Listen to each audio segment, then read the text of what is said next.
Hey guys, how's it going? Welcome back to another FIFA 22 video where today we're going to be taking a look and we're going to be sharing with you my 4-3-3-4 variant custom tactics.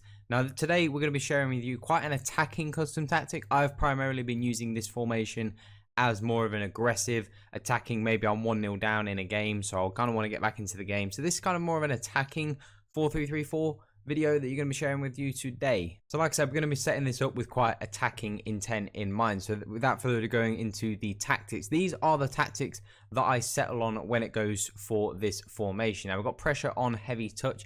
Again, like I said, this more for a formation that I am trying to get back into a game.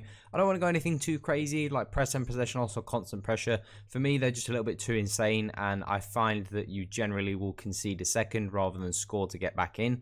But pressure on heavy touch just allows me to pressure my opponent. Personally, if you're quite good at sort of reading passing lanes and things like that and getting your opponent to turn around, then the press will work even better. So if you're someone that's very good at doing that, this is going to be super effective. Another thing to note, if you're going to start using a pressure tactic, whether that be heavy touch, constant pressure, or after possession loss, you obviously need to play a higher depth, because there's no good playing pressure on heavy touch, for example, but playing on 40 depth, because your team is so far back that now they have to run 20 yards up the field just to press. So if you're going to play on a press, you do have to have a relatively high depth. So we're going up to 65 to make sure this is effective. If you feel comfortable going up to sort of 70, 75, the press is obviously going to be even better, but you're going to be susceptible to long balls in behind. So it really depends on where you feel comfortable. For me, I feel comfortable around about the 65 mark. I've got Militao and Alaba as my centre backs, so I've got some pace in there in case people have quick players. In terms of the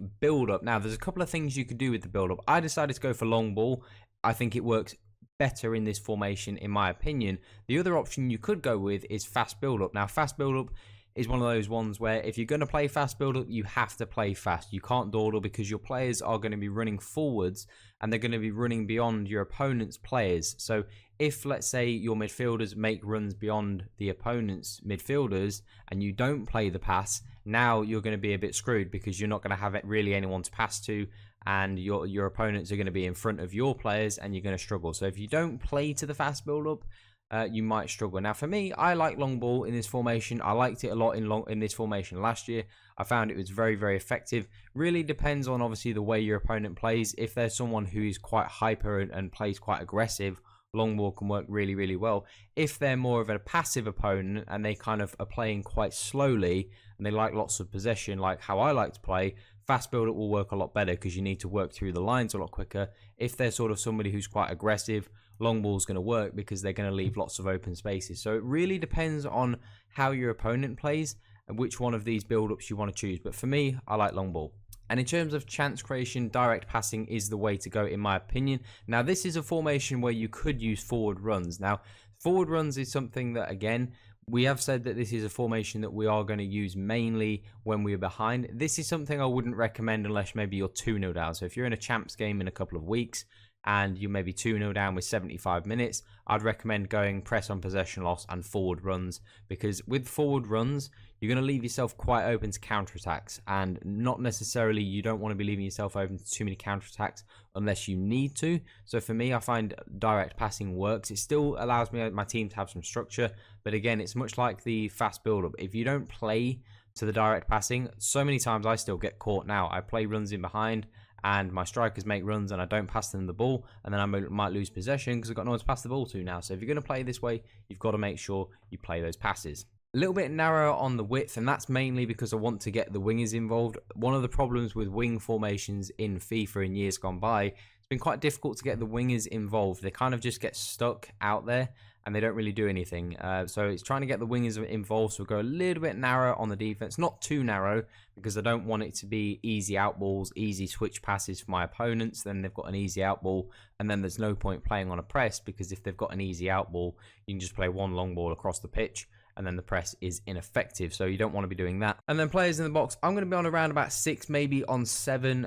Depends which again, how aggressive you want to be. Obviously, the more players you're going to have in the box, the more susceptible you'll be to the counter-attack. For me, 6 is a good number, and then corners and free kicks on the standard. So when it comes to the instructions, Edison on comes for crosses and sweeper keeper, the standard stuff there. Alaba and Militao, of course, on stay back while attacking. So Ricardo Pereira and Reguilon, the two fullbacks. It really depends, again, on how you would like to play. How attacking do you want to make this formation? Now, for me, I like to play with my fullbacks on balance at the moment. I'm playing with them on balance pretty much in every formation because I'm somebody who likes to have more of the ball.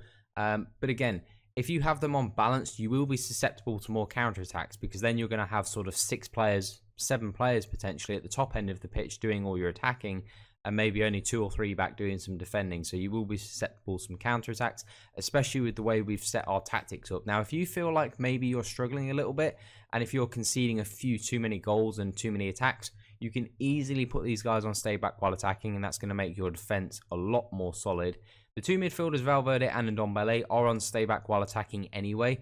Stay on edge of the box and cover center. So these guys will be providing some defensive cover. So if you want a bit more cover, then obviously you can put the fullbacks on stay back while attacking. For me, I like them on balanced. I like them to get involved. It depends. If you're playing somebody who's really, really good, they're going to pick you apart anyway, whether you're fullbacks are on stay back while attacking or balance. So it just depends on how comfortable you feel in this formation. So if you're giving these tactics a try and you're getting countered too much, switch these guys to stay back. If you're doing okay, leave them on balanced.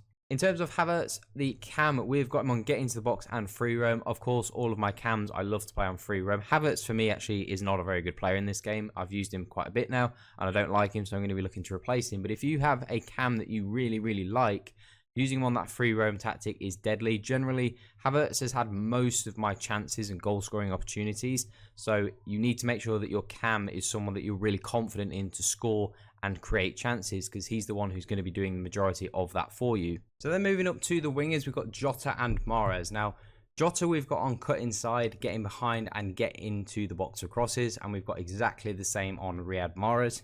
Now, the reason why I've got these guys on cut inside is mainly because obviously we have the fullbacks on balance, so the wingers are going to cut inside because we want to try and get them more involved in the play. So having them on cut inside and that narrower offensive width is going to mean my formation is a little bit narrower going forward, so it's going to allow the wingers to get involved. And having the fullbacks on overlap means that you're going to have one player who's going in on the inside, and then you're going to have Pereira. So if Mahrez cuts in, he's got the option to play a through ball to Pereira, and then Pereira can maybe go down the wing, look for a cutback, or he can cross it back post to a Jota, or he can look for a player in Richarlison or Havertz in the middle. So it gives you a lot more flexibility in the offensive. So having this guy, if you do struggle and have this guy on stay back while attacking, it is going to make your attacking a little bit more difficult, but it's going to make your defense a lot more solid. So it depends on what you struggle. If you struggle with defending, have them on stay back while attacking, and if you don't, then you can utilize them and get more out of it when you're going forwards.